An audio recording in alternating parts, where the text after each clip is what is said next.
প্রয়োজনে আমার রক্ত দেব। এই দেশে কোন আধিপত্যবাদী শক্তিকে বরদাস্ত করবো না, বরদাস্ত করবো না। উলামায়ে কেরাম তারা মনে করেছেন প্রথম আলোর পক্ষে নিলে ক্ষমতা চিরস্থায়ী হওয়া যাবে। আর যারা ক্ষমতায় যাওয়ার জন্য স্বপ্ন দেখছেন, আপনাদেরকেও বলি, বিগত জালিম সরকার ক্ষমতায় আসার পরে সর্বপ্রথম যে কাজটা করেছেন,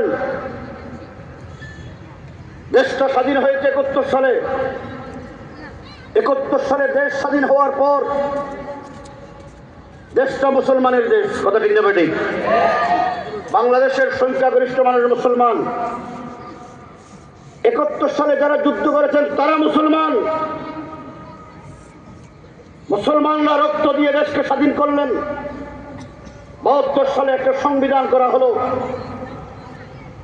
দেশটা মুসলমানের জমিন। এই জমিনের মালিক কে? বলেন, এই জমিনের মালিক কে? আসমানের মালিক কে? আমরা কার সৃষ্টি? আমরা যে দৈনিক যা আহার করি এগুলি কে সৃষ্টি করেছেন?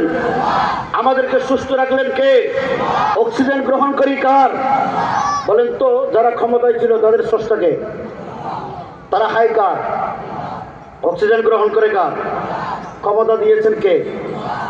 আল্লাহর দেয়া ক্ষমতা, আল্লাহর দেয়া জীবন, আল্লাহর দেয়া অক্সিজেন গ্রহণ করার পর তারা যদি আল্লাহকে অস্বীকার করে, তারা ইমানদার না বেঈমান?